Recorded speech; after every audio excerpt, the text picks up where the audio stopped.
Ladies and gents, hello and a very warm welcome. My name is Aram and this is the Competitive Rowing channel. Now, I got a lot of requests to make a video about how to do the perfect catch. And I'm going to start out by explaining the basics here on the Birower Pro. Let's get started. So, first of all, when we talk about the catch, we need to distinguish between placing the blade and connecting the blade. Placing the blade means you put the blade in the water and make sure it is vertically stabilized. The actual connection happens horizontally. So placing is the vertical part of it, connection is the horizontal part of it. And there's lots and lots and lots of confusion about this. I will explain later on the Birower how this confusion leads to slower boat speeds than necessary. Then we need to clarify what do we actually want at the catch. Now, I made a list, Abraham, thank you very much for pointing that out, that you guys would need a little more structure in the videos. Very happy to do that. So I actually charted down a complete list and script, so excuse me if I start to read. So the first thing we need to do is we need to connect the blade with the water. So our aim is not to plow with the blade through the water, but rather have the blade as still as possible and accelerate the boat past a rather fixed blade. That is the main principle of rowing. And that is also, just on a side note, the reason why rowing tanks just don't work and don't make sense and don't teach you what rowing is actually all about. Because in any rowing tank, even if you power the water so that it has a current, it is still the wrong principle. We try to accelerate water. But in the boat, we try to accelerate the boat by a fixed blade. And that's a completely different feel, and it also requires a different body motion. The next thing we want to do is that we connect in such a way that the boat has an uninterrupted boat flow. So if you row along and you look at the stern, I always look at the stern in a single and make sure I don't stop the boat at the catch. So when you're here at the catch, you have to do it in such a way that the boat flow is uninterrupted. For a simple reason, it's much more exhausting to build up more speed again than to keep speed alive. But keeping speed alive has a lot to do with body weight distribution and with a careful placing of the blade. I'll talk more about that just in a moment. The next thing we want, and that's very often overlooked, is we want to position the body in a way where we can engage the right muscles at the catch. How do you engage the right muscles? And what are the right muscles? So the prime muscle to engage is the latissimus dorsi. Why? Because it goes through the entire body, through the entire trunk to be more precise. It is essentially the muscle made for rowing. And we engage it in such a way that we don't go forward like you learn on a linear erg, but we actually go out. And by going out, we need to make sure we keep the shoulders as low as we possibly can, and that our wrists are fairly loose, not the fingers, but the wrists. If our wrists are fairly loose, our elbows will slightly rotate naturally inward. It's just gravity. Looser wrists means looser elbows, means looser shoulders. And then, if the elbows are slightly, naturally, don't force it, rotating inwards, we have a bit of a pre-engagement, pre-stretch, pre-tension on the connection point of the latissimus dorsi, which connects around here. So where triceps is. And once this is happening and the shoulders are low, then we engage the lat right from the catch. The other way would be to do this and to be round and go forward, which will go over the delts and traps and the linear chain on the muscle structure of your back. So this is what we don't want. Next point. The most important thing is that you set the boat up the way it should be set up. And by that I mean the following thing. Everybody has got an optimum height of pulling. So this is where you would naturally pull. And that's also something I realized on the Birower. Many people simply don't know where this is. So for most people, the optimum height of pulling would be somewhere here. That's not quite my foot stretcher setup. Would be somewhere around here. This is just below chest. Some people like to pull high, that's fine too. So this is where my heart rate belt would be, and this is where I like to pull. So if I go forward, I want to make sure that if I put my blade in the water and I don't interfere with it vertically anymore, it should automatically have the handle height that I want to have here at the finish. Does it make sense? That's important. So you need to adjust your gate height, your oarlock height according to your anthropometrics, so the body proportions to each other.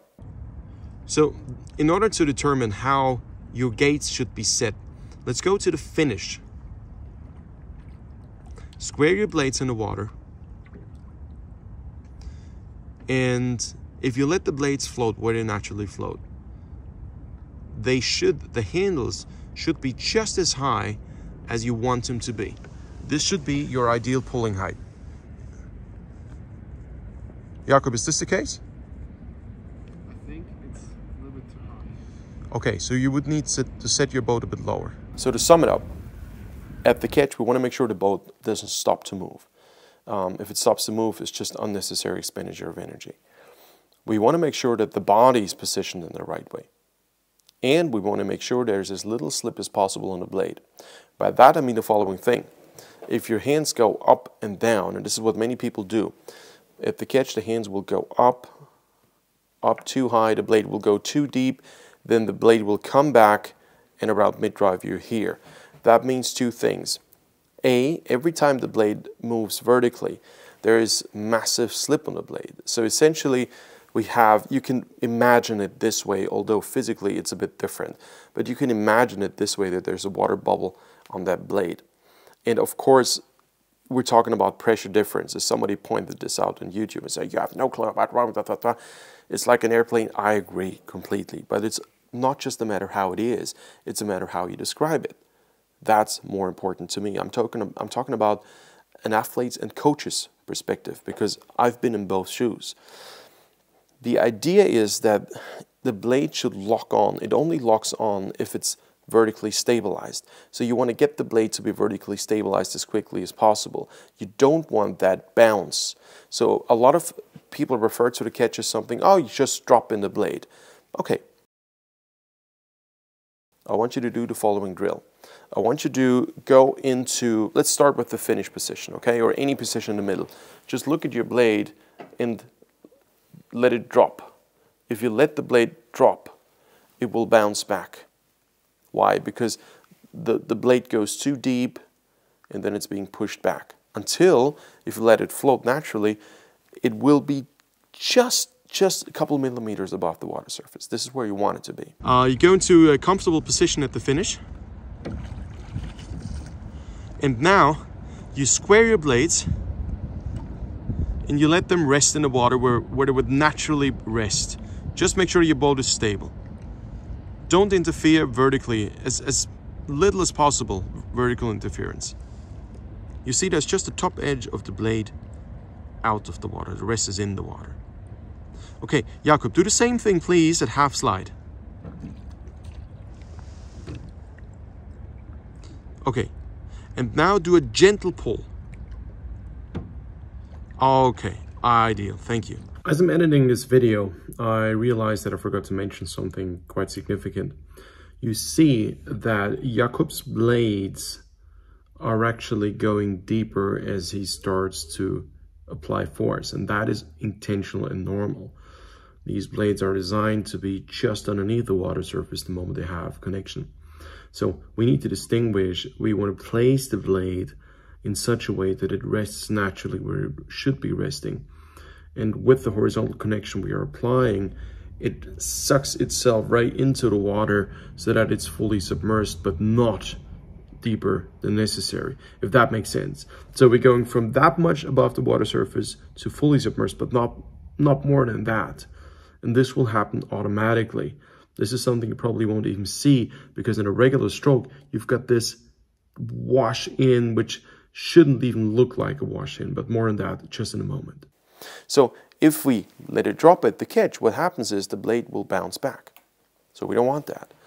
What we want is to place the blade in such a precise manner that at the catch we end up being spot on where we want to be. No detour, no bounce. So Jakob is now trying to place the blade in such a way at the catch that it comes to rest where it would naturally rest if you didn't interfere vertically. So no bounce catch. That's pretty precise. Again. Yeah. Now that was a bounce. And the idea is that the catch is actually a wash in. So you cannot have a straight down vertical placement. It has to be a vertical and horizontal placement. So the idea is that at the catch, when you want to place the blade into the water, that you have your blade, the bottom edge of your blade, as close as possible to the water. And then you start to wash in with the, exactly. Because you must not disturb the boat flow. So you have to have a horizontal motion as well. Precisely. But the horizontal motion must be towards the stern. Otherwise you would disturb the boat flow. So you have to have a wash in. There are two extremes, and you have to choose the lesser of the evils. The one extreme is that extra deep catch that feels like a lot of resistance, but that's deceiving. What you're feeling is the resistance of the blade going too deep. That's vertical resistance. You don't feel the horizontal one.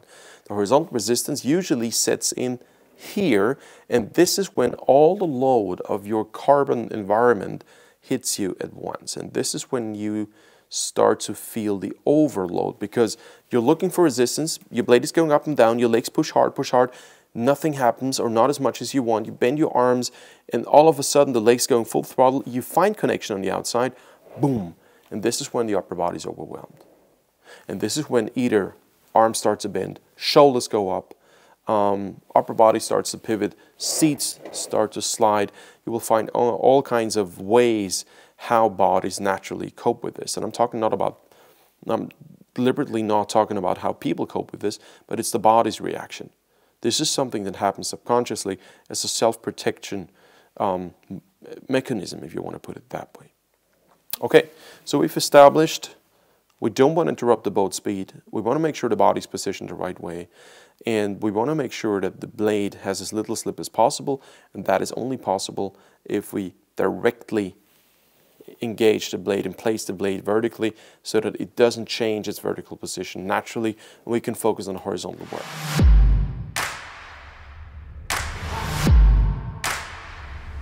I talked about the lesser of the two evils. The one evil would be that bounce. The other would be not to find connection because you're coming in too slowly. That's also a problem. However, the problem is far less. Why? Because you're continuously getting more and more resistance.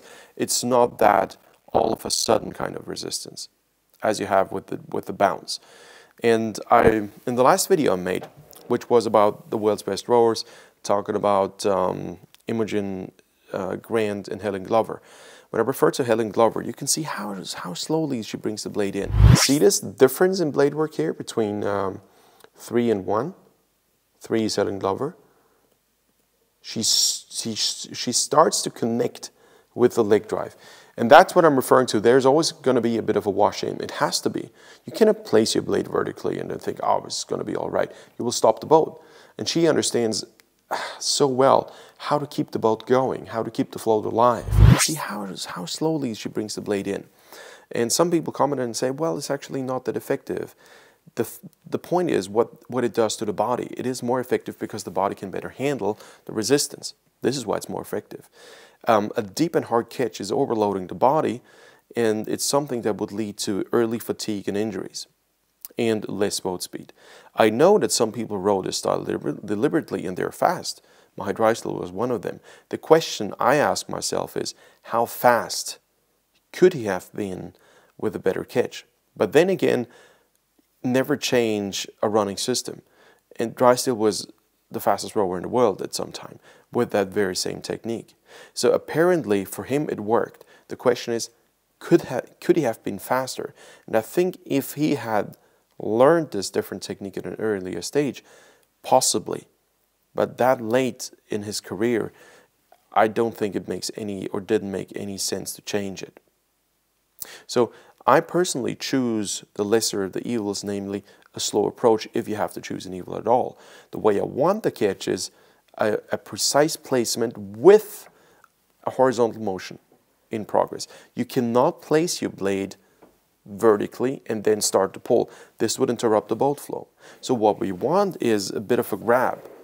What we want is to go out, and with the last bit of going out, I want to extend my arms completely, keep the shoulders low, and then already start to pick up. And once you feel the pickup, then you go. Which brings me to the last big point of this video. The pickup is asymmetric. You have to understand that the catch in sculling is not symmetric. Also not in sweep rowing, but you don't feel it as much because you only have one oar to handle. In sculling, you have to handle 2 oars. So what you need to do is understand you want to transfer the load through the lat dorsi. However, it's very likely that you will have waves on one side and not on the other side. Or you will have a vortex underneath the water surface on one side, not on the other side.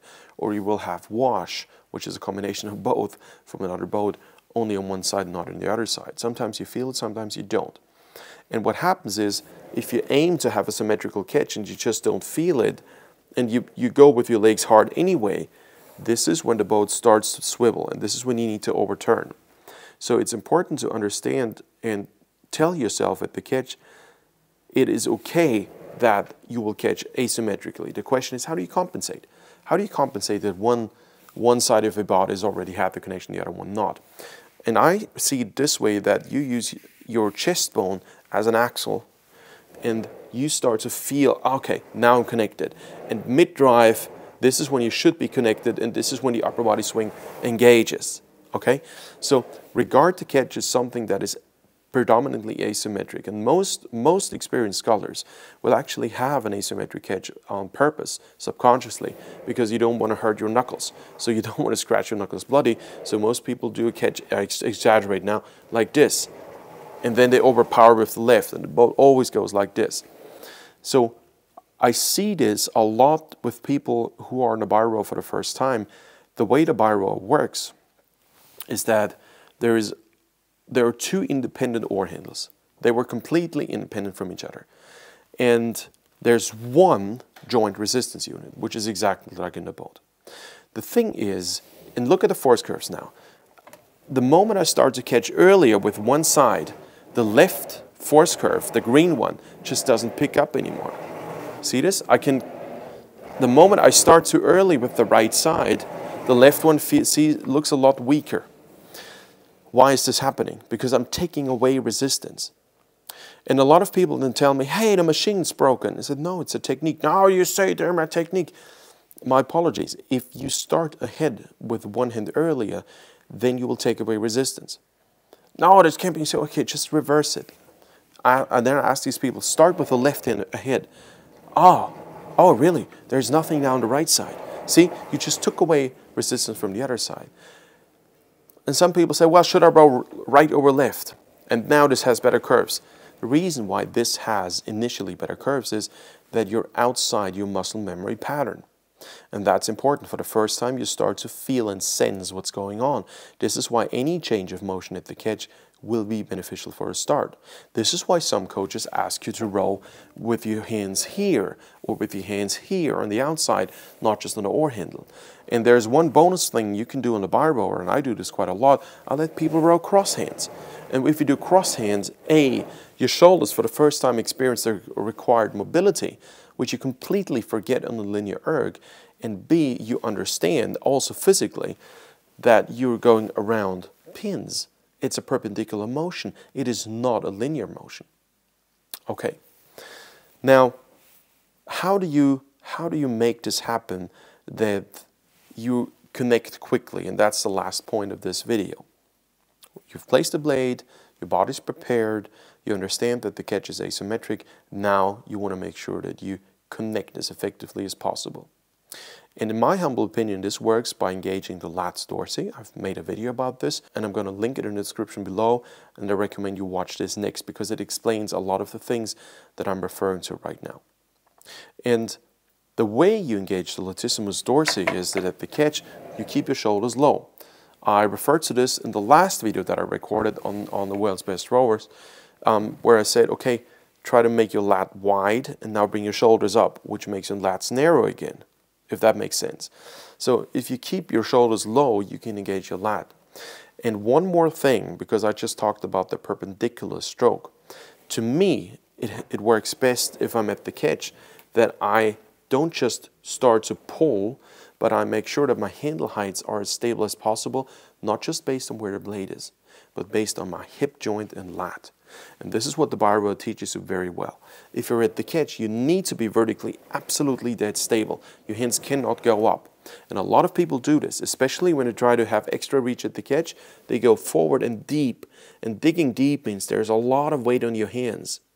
And if there's lots of weight on your hands, you cannot pull on something on which you are resting parts of your body weight. You depend on these things. You shouldn't. You should be able to have all your weight on the seat. This is why the pelvic rotation with the original hands away, that pelvic rotation forward, is so important, because this allows you to place your entire body weight on your seat. And as you approach the catch, what helps me is not to think that I'm going forward, but rather to think that I'm pulling the boat, therefore my hands come out. And now at the catch, I'm doing the opposite thing. My lats are engaged, and I give, with my pectoralis minor, give it a tiny bit of push inside. And if you look at the force curves, this is a direct force pickup. There are no hiccups in between, as it is the case with many people who are simply not used to the original rowing motion and the feedback. The thing is that the boat moves anyway. It doesn't tell you, hey, this could have been more effective. This is where you need a land device that allows you to feel certain things. So that part of the Bioroad is called the mechanic feedback, where you feel a lack of resistance at the catch. Why? Because if you pull horizontally and add a vertical motion, there is no resistance vertically. And this is, you see, every time my hands go up, the force curve drops. This is because you need to stabilize your hands vertically by means of a stable pelvis, a stable low trunk, and low shoulders. You want to have the trunk as compact as possible. All right, I hope this video answered the questions. To finish the video, I would like to refer to a study conducted by Ricardo Cardoso concerning the deep catch, almost accidentally concerning the deep catch and the flat catch. So, Ricardo Cardoso at the University of Porto made a study with the Randall foils. And it's pretty obvious that Randall foils make you significantly faster. Why? Because they stabilize the blade from going too deep. That's the main effect they have. And Ricardo did a research on that, quite elaborate, I think. And he also, and he came to the conclusion that you are significantly faster with vertically stabilized blades, with which is made possible by a set of Randall foils. So that in turn means if you have a vertically stabilized blade at the catch, you're much quicker to connect. And therefore, I believe it's much better to have a bit more of a wash in than going too deep, because you don't interrupt the boat flow and your muscles are better prepared. Because if you go too deep, your hands go up and your shoulders go up and you disconnect the lat. There are so many downsides to this. With this being said, thank you very much for watching. I really want you to subscribe to this channel right now and hit the notification bell. I heard that YouTube doesn't always show when I post new videos to my subscribers. And if you want to be sure you don't miss another video, go to rmtraining.com, register for the newsletter. There is no spam, no handover, just information on videos and cams and events. And something else, I'm going to be at Head of the Charles this year in October 2023. And I would like to get together, maybe organize a bit of a side event where I talk about technique. So if you're interested in that, maybe let me know and maybe you can help me organize a spot or a space there. With this being said, thank you very much for watching and I'm very much looking forward to see you in the next video. Bye-bye.